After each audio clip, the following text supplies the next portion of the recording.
Welcome back to the deep dive.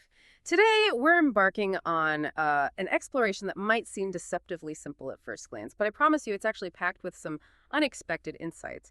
We're diving into the world of hobbies and free time, but maybe not in the way you typically expect. Instead of just, talking about leisure, we're using a common English learning podcast as our source material, our lens. So our mission today is to kind of deconstruct this educational tool. We're not here to learn English ourselves, no.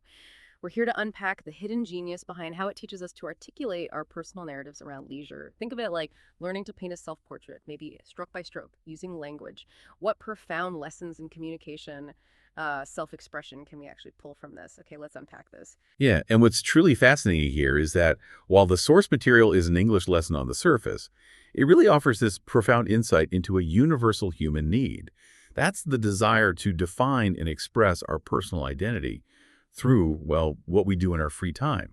It's not just about learning words. It's about the structured approach to building a kind of linguistic framework for self-revelation, you could say. So we'll examine this deliberate progression, from the absolute basic vocabulary right through to crafting more nuanced personal narratives.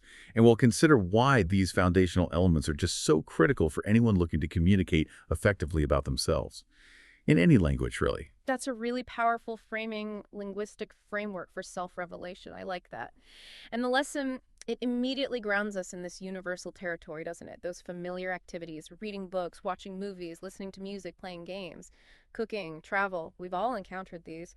But this isn't just a basic vocabulary list, is it? What makes these specific, almost, mundane activities so foundational? Why start there when you're building personal identity in a new language, or even just refining how we talk about ourselves? Well, this raises an important question, doesn't it? Why these specific activities? Why are they so fundamental for expressing who we are and connecting with others? The choice of vocabulary here, it's definitely not random. It's quite strategic. These aren't just words. They represent core human experiences, things that generally transcend cultural barriers. Imagine you're a beginner in a new language. You want to tell someone who you are, right? What you enjoy doing. Starting with something simple like, my hobby is watching movies, or I like to cook. It immediately gives you a sense of agency, a way to connect. It lets a learner articulate a pretty significant part of their daily life, and by extension, their personality. And it does so with, minimal cognitive load. So by anchoring the lesson in these, let's call them universal passions, it provides immediate utility, immediate relevance. It makes it easier for learners to connect new words with experiences they already have. It's about giving them those immediate, maybe emotionally resonant tools to say, hey, this is a piece of who I am. That's a fantastic image. Building that kind of universal bridge of shared experience makes a lot of sense. And then the lesson doesn't just leave us with like a bare structure. It immediately shows how to start adding personal touches, moving from simple nouns, books, movies, to full expressive sentences. We see examples like, I like to read books. I watch movies on weekends. I listen to music every day. Simple stuff, but effective. And then it introduces those really critical expressive verbs. You can also say, I love, or I enjoy. For example, I love traveling. I enjoy cooking. So it's not just about adding words. It feels like the lesson is almost strategically engineering emotional connection. This pedagogical strategy you mentioned, it's fascinating how it taps into our basic human desire to express feeling, not just fact, isn't it? Indeed. And if we connect this to the bigger picture, this progression isn't just about grammar lessons.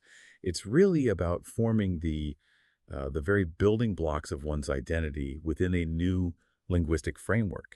When you talk about a pedagogical strategy, yes, we're absolutely talking about the intelligent design of the lesson itself.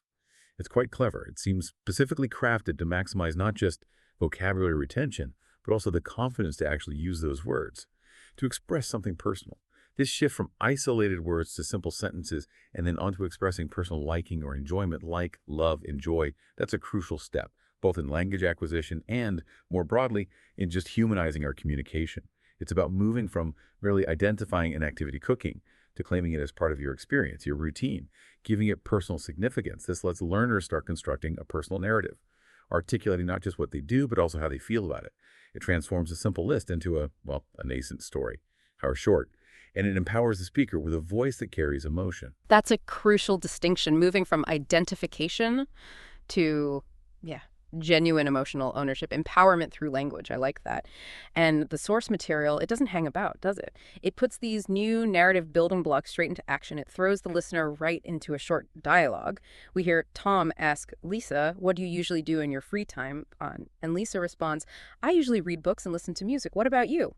Pretty natural. Then Tom replies, "I love playing football and watching movies." Hmm. But then comes I think, the really crucial bit. The podcast turns directly to you, the listener. It asks, "What do you do in your free time? And do you like cooking?" That immediate shift from just listening to actually doing, or at least thinking about doing, feels really powerful for retention. But I wonder, does that direct questioning ever risk feeling a bit, I don't know, like a pop quiz? Or does it genuinely unlock a deeper, more authentic self-reflection? Well, what's fascinating here is exactly how quickly the source moves from that abstract learning to personal application and, importantly, conversational utility.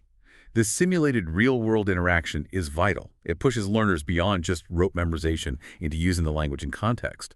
It shows them how these personal questions about free time actually open doors to social connection, to mutual understanding. And to your point about it feeling like a quiz, I'd argue it's precisely that little bit of pressure, that expectation of an answer, that actually accelerates the learning. The impact of directly questioning the listener is, I think, particularly powerful because it's an active learning technique. It's not passive. It immediately makes the phrases relevant and personal. It doesn't just encourage internal translation. It actively fosters self-expression. It prompts the learner to apply the vocabulary, the structures to their own life. Right there, right then. This immediate self-reflection, it solidifies the learning, not as some academic exercise, but as a practical, personal act of communication. And that builds confidence in expressing personal details, which is, a cornerstone of genuine connection. I see. Okay, so it's less about getting the right answer and more about just initiating that muscle memory for real world interaction, building towards speaking more spontaneously. And speaking of building, the source then introduces what it calls more useful phrases. Hmm. And these really allow for so much more specificity, don't they? And how you talk about your hobbies. We get phrases like, "in my free time, I," "on weekends, I," then adverbs like, "I usually," "I sometimes," and even the definitive, "I never." The examples are super clear. In my free time, I play the guitar. On weekends, I meet my friends. I usually watch TV in the evening. I never play video games. Ah, this adds so much more detail, really. It reminds me of trying to explain a slightly obscure hobby of mine once in another language. Just having the basic words wasn't nearly enough. I desperately needed those adverbs of frequency to explain how often I was doing this thing, so it goes beyond just "I do X" to "I usually do X" or "I never do Y." It just adds such rich color and nuance to the picture you're painting of yourself. You've absolutely hit on a crucial point there. And if we connect this to the bigger picture, this layering of detail is where language truly starts to become a mirror to our inner world, and also a powerful tool for building trust and authenticity. It's subtle, but important. It's not just about conveying bare information. It's about revealing a more honest, relatable version of ourselves. The introduction of these adverbs of frequency, usually, sometimes never, and these introductory clauses like "in my free time," "on weekends," allows for a much more precise description of habits, routines, even the exceptions that make us, well, us, that make us unique. Think about it. When you tell someone, "I sometimes play guitar," versus simply "I play guitar," that sometimes adds a layer, maybe vulnerability, maybe just honesty. It suddenly fosters connection. It moves from just a factual statement to a more nuanced self-revelation. So this not only enriches the learner's vocabulary, but also, I think, profoundly enhances their ability to communicate with greater clarity. Less ambiguity about their schedules, their preferences. Understanding and using these nuances lets them construct a much richer, more authentic picture of their daily life. It avoids misunderstandings and, potentially, fosters deeper connection by providing a fuller, truer account of their leisure time and who they are. That's such a profound insight that language, even these seemingly simple structures, becomes a tool for building not just facts, but, yeah, trust and authenticity. Wow. The journey through this material is so well structured, isn't it? Taking you from a basic list to full sentences, then dialogue, now adding all this wonderful detail and nuance. The ultimate goal, of course, is to speak authentically, confidently. And the source wraps up with some really hands-on challenges. First, there's a listening challenge. Lisa describes her free time. "In my free time, I cook dinner, read books, and sometimes go shopping. On weekends, I travel with my family." The listener then have to recall what Lisa does. Simple recall. Then comes the speaking practice. Repeating sentences like "I like to read books," followed by what feels like the ultimate challenge. Now try making your own sentences. Think about your real hobbies and say them in English. Wow. So, what does this ultimate step, recalling what you just heard and then creating these highly personal sentences, what does that truly achieve beyond just language practice? What's it reveal about the whole learning process here? Well, what's fascinating here is how this structured practice leads directly, step by step, to that ultimate goal, authentic self-expression. These challenges, they seem meticulously designed to push learners from just passively receiving information to actively producing it. The listening challenge, it tests comprehension and recall, right? Ensuring the vocabulary and structures have actually been internalized, not just heard in passing.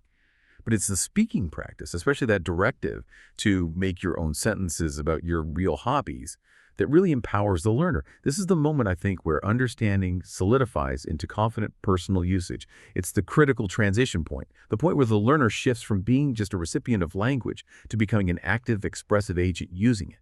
The ability to articulate one's own experiences, using the tools they've just learned, the vocabulary, the structures, that's the true mark of language mastery.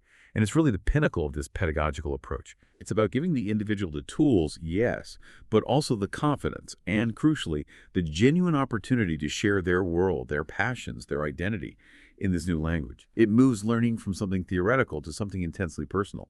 It culminates in the ability to genuinely represent yourself. What an incredible deconstruction we've taken today. Really fascinating stuff. We started with just a simple list of common hobbies, didn't we?